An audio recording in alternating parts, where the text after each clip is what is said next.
এবং আমি মনে করি, এটাও মনে করি যে যখন মানুষ ভালো কাজ করে, যখন মানুষ হেল্প করে, তখন সমালোচনা হবেই, কারণ তারা তো দেখতে পাচ্ছে সে এগোচ্ছে। এই সন্তান দলের মধ্যে কিছু বলছি না, হ্যাঁ, হ্যাঁ, কিছু বুঝতে পেরেছি। বাজে লোক ঢুকে গেছে, যার জন্য ওনার বদনামটা হচ্ছে, সেটা হুম, আমি হুম, ঠাকুরের উপর ছেড়ে দিয়েছি। হুম, আমি ওনাকে কোনোদিন দোষারোপ করিনি, হুম, হুম, ওনার সম্বন্ধে কোনো কিছু বলিনি, হুম, উনি কোনোদিন বলতেও পারবে না। হুম, আমি আমার কোনো দুঃখ, কোনো কষ্ট আমি কারোর কাছে প্রকাশ করি না। আমি করেছি বালক ব্রহ্মচারী, ঠাকুরের কাছে সমস্ত কিছু আমি উদযাপন করি।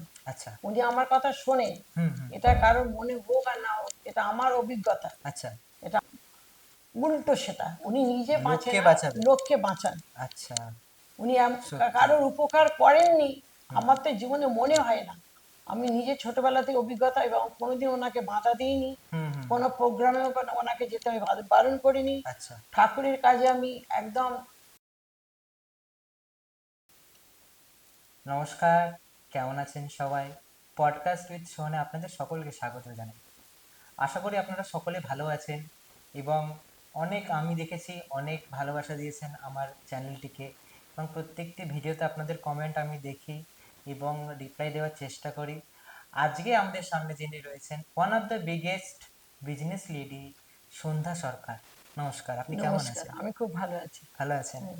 অর্থাৎ সন্ধ্যা সরকারজি হচ্ছেন শঙ্কর সরকারজির স্ত্রী।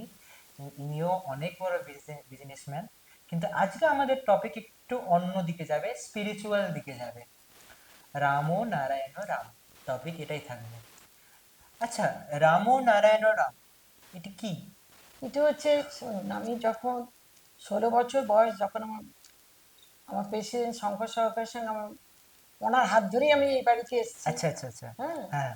তারপরে উনি ঠাকুরের কাছে আমাকে নিয়ে গেছিলেন। হুম, হুম। উনি আমার কানে মন্ত্র দিয়েছিলেন, আচ্ছা, এবং আমার ছেলে মেয়ে দুজনেই দীক্ষিত না, আচ্ছা, আমিও আচ্ছা। দীক্ষিত। হুম, হুম। এবং রামনারায়ণ রাম হচ্ছে ওনার, এটা হচ্ছে ঠাকুরের একটা জপ। আচ্ছা, এই ঠা- জব করলে কি হয়? জপ করলে কি হয়? মন ভালো থাকে, আচ্ছা, শান্তি পাওয়া যায়, শত্রুদের হাত থেকে মুক্তি পাওয়া যায়, আচ্ছা। এবং মনের কথা ওনাকে বলা যায়, হুম। এবং সেগুলো উনি শোনেন। এটা হচ্ছে আমার আমার আমার কাছে আত্মবিশ্বাস। আচ্ছা, আমি আমার কোনো দুঃখ, কোনো কষ্ট আমি কারোর কাছে প্রকাশ করি না। আমি করেছি বালক ব্রহ্মচারী, ঠাকুরের কাছে সমস্ত কিছু আমি উদযাপন করি। আচ্ছা। উনি আমার কথা শোনে, হুম, হুম, এটা কারোর মনে হোক আর না হোক, এটা আমার অভিজ্ঞতা। আচ্ছা।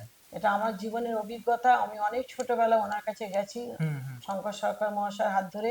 হুম, হুম, উনি আমাকে দীক্ষা দিয়েছেন, হুম, এবং যতবার আমি ওনার কাছে যেতাম, হুম, উনি দূর থেকে দেখতেন। আমি অনেকের নাম জানি না, তবে গৌরশঙ্কর আর পারুলদি বলে দুজন ছিলেন। হুম। ঠাকুর বলতেন, আমাকে দেখতে পেলে ডাকতেন। আমি পায়ে যখন হাত দিতাম, আচ্ছা। নমস্কার করতাম, উনি আমাকে গোলাপ ফুল দিতেন, একটু সন্দেশ দিতেন আমার হাতে। ও। বলছে, তোমার কোনো, যাও, তোমার কোনো প্রবলেম নেই, তুমি যাও।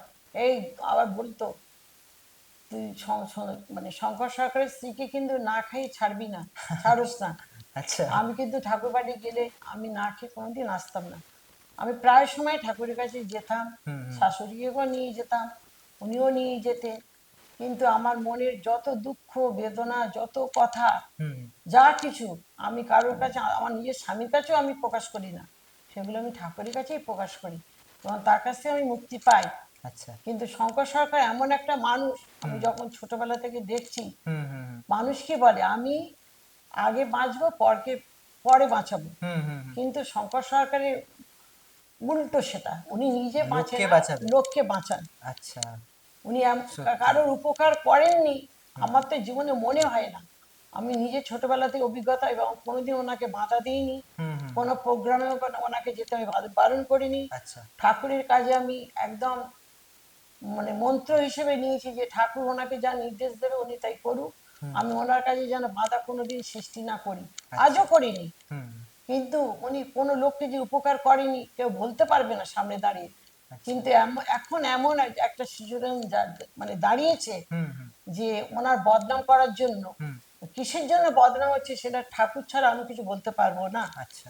এবং আমার মনে হয় কিছু রাক্ষসী এর মধ্যে ঢুকে গেছে, হ্যাঁ। যার জন্য ওনার বদনামের সৃষ্টি হচ্ছে। কিন্তু আমি ছোটবেলা থেকে দেখে আসছি, উনি কোনো লোককে উপকার করেনি, হুম, আমার তো মনে পড়ে না।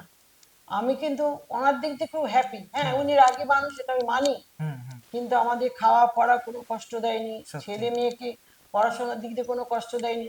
তবে এটাও ওনাকে স্বীকার করতে হবে, আমার ঠাকুরও জানে হুম যে আমি, যে উনি যেখানে যেতেন, 1 মাস হোক, 1.5 মাস হোক, 2 মাস হোক, 15 দিন হোক, আমি একলা কিন্তু এই বাড়িতেই থাকতাম।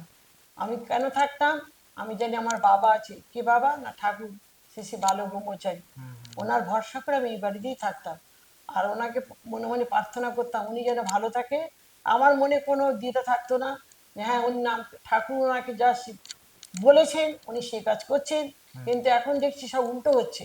হ্যাঁ উনি প্রত্যেকটা মানুষকে উপকার করেছে, আমি জানি। হ্যাঁ, অন্তত আমি স্ত্রী হিসেবে হুম হুম, এখন আমি বারবার বলছি ওনার পেছনে কিছুরা এই সন্তান দলের মধ্যে কিছু রাক্ষসী ঢুকেছে, হুম হুম, সেগুলো নিদান করার ক্ষমতা আমারও নেই, আছে একমাত্র শ্রী ঠাকুর বালব্রহ্মচারী। অবশ্যই অবশ্যই। উনি আসলে উনি উনি হুম, যেটা ভালো মনে করবেন সেটা করবেন। ঠিক। এবং সন্তান দলকেও জানাই যে এটা নিয়ে আপনারাও ভাবনা চিন্তা করবেন। অবশ্যই। এটার বিচার কিন্তু ঠাকুরই করবেন, মানুষ করতে হুম পারবেন হুম, না। অবশ্যই। আর আর উনি এমনই একটা মানুষ, না খেয়ে অপরকে খাওয়ায়। আমি তো বারে বারে বলছি উনি একটু রাগী মানুষ, কিন্তু মন অতিরিক্ত সরল। হুম হুম, আর আমি ঠাকুরের কাছ থেকে যা পেয়েছি, আমার তো মনে হয় যে আমি কোনো মাঠে ময়দানে কোনো প্রোগ্রামে আমি যাই না। হুম হুম, আমি আমার ঠাকুরকে নিয়ে থাকি। হুম, আমি ছোটবেলা থেকে এই বাড়িতেই থাকি, একাই থাকি। আচ্ছা। অনেক সময় আমার মেয়ের বিবাহ হয়ে গেছে, হুম ছেলের হুম, বিবাহ হয়ে গেছে। উনি কীর্তনে যান, উনি কোনোদিন বলতে পারবেন না যে আমার স্ত্রী আমাকে বাধা দিয়েছে কেন যাচ্ছ, না কেন না, 1 মাস একদম থাকবো, এটা একদম। কেউ কোনো গুরু ভাই বোন বলতে পারবেন না। কিন্তু আমি থাকি আমার বাবার আশা, বা আমার বাবাকে শ্রী হ্যাঁ, ঠাকুর বালক ব্রহ্মচারী মহাশয়। এবং আমার জীবনে আমার যত কষ্ট, যত দুঃখ, সবকিছু আমি কিন্তু কারোর সঙ্গে শেয়ার করি না, হুম হুম, আমি ওনার সঙ্গেই শেয়ার করি। এবং মনে মনে আমি বলেছি যে ঠাকুর আমাকে কিছু কর্ম, আমাকে কিছু কাজ করতে দাও, হুম, কিন্তু বিনা পরিশ্রম না, পরিশ্রম করে যেন আমি ঠাকুর রোজগার করতে পারি। ঠাকুর আমার সব কথা শুনেছে। এবং ঠাকুরকে আমি আমার নিজের বাবার আসনে বসিয়েছি। অবশ্যই। আজও যতদিনই বেঁচে থাকবো আমি ঠাকুরের আসনে, আমি ঠাকুরকে মনে মনে আমার বাবা হিসেবেই রাখবো। হুম হুম, আর এই বাড়িতে আমি একা থাকি, আমার কোনো ভয় লাগে না। আমি অনেক কিছু দেখেছি, অনেক সময় পায়ের আওয়াজ পেয়েছি, হুম, দরজা ঠক ঠক আওয়াজ পেয়েছি। প্রথমে একটু আমার হয়তো ভয় ভয় লেগেছিল, দেখানো হয়েছিল। ভয় দেখানো হয়েছিল। আচ্ছা, আমি তারপরে বুঝলাম না এটা ঠাকুরই করছেন। এখন কিন্তু আমি একলা থাকলে আমার কোনো ভয় লাগে না। আমি মানে এটা, পাহারা দিচ্ছে। উনি আমাকে পাহারা দেন। এইটুকু আমি বলতে পারি যে যারা মানে হ্যাঁ হ্যাঁ, ওনার নামে কলঙ্ক ছড়াচ্ছেন, কি হুম হিসেবে হুম, ছড়াচ্ছেন সেটা আমার আমার জানা নেই। হুম আমি তো মাঠে ময়দানে যাইনি কোনোদিন। হুম, হুম আমি ঠাকুরকে জানিয়ে রেখেছি আপনি এর বিচার করবেন। হুম, সন্তান দল কি বিচার করবে সেটা তারা সেটা বুঝবে। অবশ্যই আর এইটুকু আমি বলতে পারি ওনার মতো মানুষ হয় না। অবশ্যই। আমি আরো বারবার বলছি এর মধ্যে একটা রাক্ষসী ঢুকে আছে, সেটা কারা? ঠাকুরই বের করবে। হ্যাঁ হ্যাঁ, তোমার সন্তান দল যদি পারে বের অবশ্যই করবে। অবশ্যই। আমি ঠাকুরকে শতকোটি প্রণাম জানাই হুম। যে ঠাকুর এর থেকে উনি যেন ওনাকে মুক্তি দেয়। উনি কোনোদিন বদনামের শিকার হয়নি, কেন যে হচ্ছে সেটা আমি নিজেও বুঝতে পারছি না। আমার ঠাকুর, আসলে দেখুন কি এটার কারণ হচ্ছে, যখন মানুষ ভালো কাজ করেন না, হ্যাঁ তখন সমালোচনা অনেকেই করেন, দেখবেন যত ভালো কাজ করবে তত তার সমালোচনা বেশি হবে। হবে, কিন্তু বারবার আমি বলছি এই সন্তান দলের মধ্যে কিছু বলছি না, হ্যাঁ হ্যাঁ, কিছু বুঝতে পেরেছি। বাজে লোক ঢুকে গেছে, যার জন্য ওনার বদনামটা হচ্ছে, সেটা হুম আমি হুম, ঠাকুরের উপর ছেড়ে দিয়েছি। হুম হুম, আমি ওনাকে কোনোদিন দোষারোপ করিনি, হুম ওনার সম্বন্ধে কোনো কিছু বলিনি, হুম, উনি কোনোদিন বলতেও পারবে না। হুম আর উনি আমাদের কোনো কিছু অভাব দেয় না, আমার দুটো পরিবারকে ভালোভাবেই দেখেন, হুম। ছেলের বাড়ি মেয়ের বাড়ি। তোমার কয় আমাকে, ছেলে মেয়ে? আমি 16 বছর বয়সে ওনার হাত ধরে আমি কিন্তু আচ্ছা এই আচ্ছা বাড়িতে এসেছি। আচ্ছা, আমি আগে পুরনো বাড়িতে থাকতাম, এটা নতুন বাড়ি রিসেন্ট, মানে আজ হ্যাঁ হ্যাঁ, 35 বছর হলো। হুম কিন্তু আমি ওই বাড়ি থেকে এসে রোজ ঠাকুরকে স্নান করাতাম, হুম, খাওয়া দাওয়া দিত। এই কথাটা আমি আগেও আপনাদের বলেছি, আবারও নতুন করে বলছি। এবং যাওয়ার সময় আমি খই একটা শঙ্কর সন্দেশ দিয়ে যেতাম। ঠাকুরকে বলতাম বাবা আপনাকে খিদে পেলে আপনি খাবেন। কিন্তু স্বপ্নের কথাও বলেছি, তবু আরেকবার ওর সামনে আমি যখন এসেছি সেটা আবার বলছি। আমি একদিন ভোর রাত্রি স্বপ্ন দেখছি আচ্ছা, যে ঠাকুর আমাকে বলছে যে তুই আমারে এত সুন্দর রাখস, এত সুন্দর করে পরিষ্কার পরিচ্ছন্ন রাখস, তুই মনে রাখস আমি রাত্রিবেলা, আমি দিনের বেলা কামে বেরি, রাত্রিবেলা কিন্তু তোর বাড়িতে আসি। আচ্ছা, তখন আমি আমি ওনাকে আপনিও বলিনি, আমি বললাম বাবা তুমি এত কথা বলছো, তুমি আমাকে তো, আমি তো তোমাকে দেখতেই পাচ্ছি না, বলে তুই আমাকে দেখবি। আমি তখন দেখলাম এই ছোট্ট সিংহাসনে ওনার সশরীর উনি বসলেন। হুম সাদা ধুতি পরে গলায় পইতে দিয়ে আর খই আর ওই শঙ্কর সন্দেশ যে রেখে যেতাম, হুম হুম। ওটা উনি খেয়ে মিলিয়ে গেল। আচ্ছা তখন থেকে আমার মনের মধ্যে শুধু একটাই, মানে আমি বাড়ি ছেড়ে কোথাও যাই না, আচ্ছা। কোন আত্মীয় স্বজনের বাড়ি যাই না। আমার স্বামী বলতে পারবে হুম আমি এই বাড়িটার মধ্যে একদম মানে বাবা হিসেবে ওনাকে মানে দেখাশোনার জন্য বা আমার বাড়িকে গাইড করার জন্য আমি সর্বদাই থাকি। হুম আমার স্বামীকে সর্বদাই ছেড়ে দিই। হুম। আমার মনে কোনো পাপ নেই, কারণ যারা পাপের বিচার করছে সেটা ঠাকুর বিচার করবে। না একদম ঠিক, আপনি একদম কথা, আমি আমি যতদূর আমি যেটুকু দেখেছি, আজকে আমরা দেখতে পাচ্ছি আপনি একদমই ঠিকই কথা বলেছেন, যে আজকে দেখছি নর্থ বেঙ্গল, তো পরের দিন দেখছি রাজস্থান, পরের দিন অন্য জায়গায়, এইভাবে যে মানুষের পাশে থাকছেন, আমি মনে করি যে মানুষের পাশে থেকে এরকম ভালো কাজ খুব কম জনই করেছেন। কার জন্য করেছে আমাকে বলো সেটা। অবশ্যই। বলো, হ্যাঁ। সেটা তুমি বলে দাও। হুম হুম। বলো। এবং তোমার জীবনে যে এসেছেন, আমি খুব তোমাকে ভাগ্যবতী মনে করব যে তিনি তোমার জীবনে এসেছেন। এবং আমি মনে করি, এটাও মনে করি যে যখন মানুষ ভালো কাজ করে, যখন মানুষ হেল্প করে, তখন সমালোচনা হবেই, কারণ তারা তো দেখতে পাচ্ছে সে এগোচ্ছে, নাম করছে, তখন তাকে দাবানোর জন্য অনেক সমালোচনা হয়, এবং তাকে ভুল পথে নিয়ে যাওয়ার জন্য অনেকভাবে বিভিন্নভাবে অ্যাটাক করা হয়। তো এটা এটা অবশ্যই, এটা সব জায়গায় আছে এবং সন্তান দলেও আছে। আমি চাইবো যে আমরা সবাই একসাথে হয়ে রামনারায়ণ রাম জপ করে, উনি বললেন। আচ্ছা, রামনারায়ণ রাম জপ করলে কি হয়, মানে ফল কি রামনারায়ণ হয়? জপ করলে তোমার মনের দুঃখ কষ্ট, হ্যাঁ। তোমার মনের ব্যথা, আচ্ছা। তুমি লোককে না জানিয়ে তুমি রামনারায়ণ জপ করতে করতে ওনাকে স্মরণ করবে, হুম। দেখবে তোমার মন অতি ভালো হয়ে যাবে। আচ্ছা। যে কথাটা তুমি বলতে কারোকে পারছো না, ঠাকুরকে বলো, হুম হুম তাহলে দেখবে তুমি শান্তি পাবে। আমি সেটাই করি। আমি ওনার সঙ্গে উনি বহুত জায়গায় গেছে, হুম। উনি কোনোদিন বলতে পারবে না যে আচ্ছা। আমি বাধা দিয়েছি হুম বা কোনো কারণে ওনাকে কিছু বলেছি। এটা তোমরাও ভালো করে জানো হুম যে জেঠিমণি কেমন হুম মানুষ, হুম সন্তানদের লোকেরা সবাই জানে। কিন্তু আমি বারবার বলছি, কিছু রাক্ষসী মন ঢুকে গেছে, হুম হুম যার জন্য এই মানুষটা এত বদনাম হচ্ছে। হুম। কিন্তু মানুষটার কাছ থেকে যে কেউ সাহায্য পায়নি, কোনো লোক এসে বলতে পারে। আমি আমি কিন্তু সবটাই জানি, কিন্তু কোনোদিন ওনাকে প্রশ্ন করি না। আমি আমি ঠাকুরকে প্রশ্ন করি। অবশ্যই। আমি জানি আপনি যতই বাইরে থেকে ওইভাবে থাকুন না কেন, মন থেকে আপনি আপনার স্বামীকে, আপনার সেই দেবতাকে পরিবারকে অবশ্যই ভালোবাসেন। আমি যা দেখতে পাচ্ছি আপনার এই পডকাস্টে, এত ভালো সুনাম করলেন, যেভাবে বললেন, একটু আগে যেটা দেখছিলাম একে অপরের সাথে কথা কাটাকাটি, সেটা তো বদমাইশি সব জায়গায় হুম। চলে।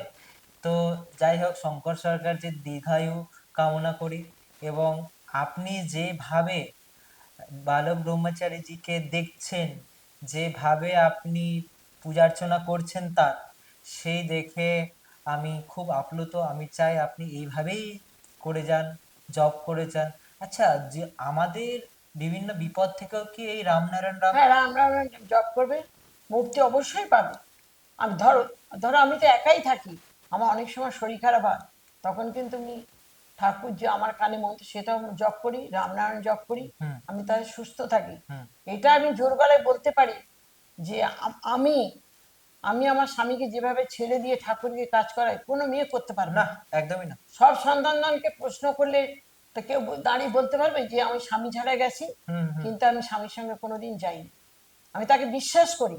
বারবার বলছি, অবশ্যই। রাক্ষসী কিছু জুটেছে হ্যাঁ। ওনার বদনাম করার জন্য। হুম হুম। আমি ঠাকুরের কাছে প্রার্থনা করি এর থেকে যেন উনি মুক্তি পান।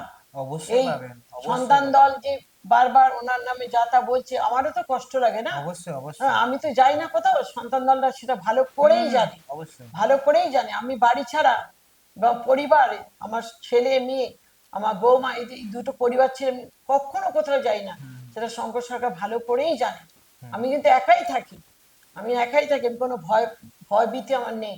প্রথম প্রথম ভয় পেতাম, এখনো বলছি, পরেও বলছি। কিন্তু বারবার আমি একই কথা বলছি, আমরা কি করি, নিজে আগে খাবো, পরকে পরে হুম। বাঁচাবো। কিন্তু শঙ্কর সরকার কি করে, নিজে না খেয়ে পরকে বাঁচায়। আহ। বারবার আমি কিন্তু এটা দেখে এসছি। হুম। কিন্তু আমি কোনোদিন প্রতিবাদ করি, কেন ওনাকে টাকা দিচ্ছ, কেন ওনাকে এই করছো। আমি শুধু ঠাকুরকে জানাই, ঠাকুর, লোকে যে ওনাকে এত ঠকাচ্ছে, তুমি এর ঠিক ঠিক বিচার ঠিক করো। ঠিক। আমি অবশ্যই। ওনাকে কোনোদিন প্রশ্ন করি না। উনি সন্তান দলের সামনেও বলতে পারবে আমার কথা, তোমার সামনেও সে কথা প্রকাশ হুম করছি। তুমি নতুন হুম ফিরোজ ফিরোজ ভাই আমার নতুন বড় ছেলে হয়েছে, সেও হুম বলতে পারবে অবশ্যই অবশ্যই। যে আমি জেঠি হিসেবে কেমন লোক, নিশ্চয়ই হুম সবাই বলতে পারবে। হুম এবং কোটি কোটি সন্তান দল ঠিক ঠিক। লোকেরাও বলতে পারবে হুম, যে আমি কেমন লোক। অবশ্যই। আমরা বিভিন্ন জায়গা থেকে বিভিন্ন সোর্স থেকে জেনেছি শঙ্কর সরকারজি এবং আপনার সম্পর্ক খুবই ভালো, এবং আপনি আজকে এই পডকাস্টের মাধ্যমে যে শঙ্কর সরকারজিকে যেভাবে তুলে ধরেছেন, আশা করি পরবর্তীকালে আমাদের সন্তান দলে যারা যারা যারা রয়েছেন, যে সকল শ্রোতারা রয়েছেন, যে সকল আহ, লোকজনেরা রয়েছেন, তারা বুঝতে পারবেন যে শঙ্কর সরকারজি কেমন। তার স্ত্রীর মাধ্যমে অবশ্যই শঙ্কর সরকার যে কাছের মানুষ, ওনার স্ত্রী ভালো বলতে পারবেন। আজকে তিনি বিভিন্ন শঙ্কর সরকারজিকে তুলে ধরেছেন বিভিন্নভাবে। আপনারা শুনুন এই পডকাস্টটা, আপনারা অনেক শিখতে পারবেন এবং শঙ্কর সরকারজি সম্পর্কে শিখতে পারবেন। আমরা জানি প্রত্যেকটা দলে খারাপ ভালো সব কিছু আছে, তো আমাদেরকে খারাপটাকে বের করে ভালোটা নিতে হবে আমাদেরকে, খারাপটাকে আমাদেরকে নিতে হবে না। কিন্তু আমরা খারাপটাকেই নিই, ভালোটাকে ছুড়িয়ে দিই। বলে না যে আমরা এত ভালো কাজ করেছি কিন্তু একটা খারাপ কাজ করব, পেপারে ছবি বেরিয়ে যাবে। এই জিনিসটা থেকে আমাদের দূরে থাকতে হবে। তাই আর তো, হ্যাঁ, তাই সন্তান দল সবাইকে আমি হুম, হাত জোর করে অনুরোধ করছি হ্যাঁ হ্যাঁ, যে যারা যে যে সমস্ত রাক্ষসী মানে হুম হুম ভেতরে হুম, ঢুকেছে, অবশ্যই। তাদের নিধন করা দরকার। হ্যাঁ, কারণ এই বয়সে ওনাকে এত দুর্নাম দিচ্ছে, হুম, সেটা আমার মনে খুব ব্যথা লাগে। বুঝতে কিন্তু পারছি আমি বুঝতে ওনাকে পারছি। কোনোদিন প্রশ্ন করিনি, হুম হুম, সেই প্রশ্নটা আমি ঠাকুরকে করি। মনে কষ্টটা রেখে দিয়েছো। সেই কষ্টটা আমি মনে রেখেছি, কিন্তু ওনার সঙ্গে প্রতিবাদ করিনি, আমি বুঝতে ঠাকুরকে পারছি। জানাই। হুম হুম তাই যাবার শেষে একটাই কথাই বলবো ঠাকুরের নামে, হুম, বলুন।